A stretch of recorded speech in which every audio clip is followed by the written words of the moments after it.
एक सुंदर सा गांव था। नाम था भोला नागोरी। उसी गांव में रहता था हमारा हीरो राइस्टार। एक भोला भाला मिडिल क्लास लड़का, लेकिन दिल का बहुत बड़ा। गांव में हर बुजुर्ग को देखकर झुककर नमस्कार करता। सब उसे पसंद करते थे, लेकिन उसे पसंद थी प्रिया। बचपन से ही दोनों एक दूसरे को चाहते थे। राइस्टार का एक खेत भी था गांव के बीचों बीच। उसी खेत में उसने मेहनत से फसल लगाई थी। उसका सपना था फसल बेचकर पैसे कमाएगा और एक दिन प्रिया से शादी करेगा।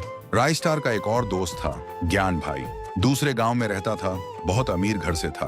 उसके दादाजी के परदादाजी तक सब अंबानी जैसे थे, लेकिन फिर भी ज्ञान भाई उसका जिगरी यार था। तीनों मिलकर हमेशा साथ रहते, घूमते खाते, हंसी मजाक करते थे। फिर एक दिन राइस्टार और प्रिया की शादी तय हो गई। गांव में खुशी की लहर दौड़ गई, हर गली सज गई। शादी में पूरा गांव शामिल हुआ और ज्ञान भाई भी।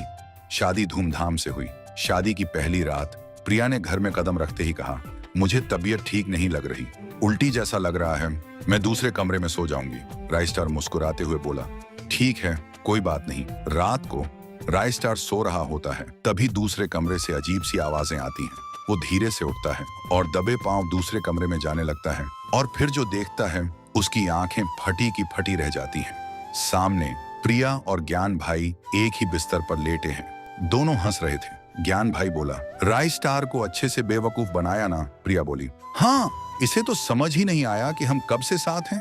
राइस्टार चिल्लाया, प्रिया, हम दोनों तो बचपन से एक दूसरे को पसंद करते हैं, इसलिए आज शादी हुई। और ज्ञान, तू तो मेरा भाई से बढ़कर था, तो फिर ऐसा क्यों किया? प्रिया हंसी और बोली, प्यार सिर्फ नाम का, असली प्यार तो ज्ञान से है, और शादी वो तो बस एक दिखावा था तेरे खेत और पैसों के लिए। राइस्टार की आंखें भर आईं, कांपती आवाज में बोला, मैंने तुम दोनों से सिर्फ प्यार किया, भरोसा किया।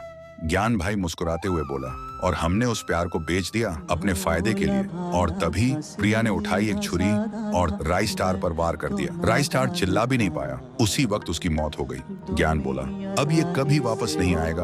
और प्रिया ने झुककर राइस्टार के कान में कहा, अब तेरा सपना भी गया और तू भी।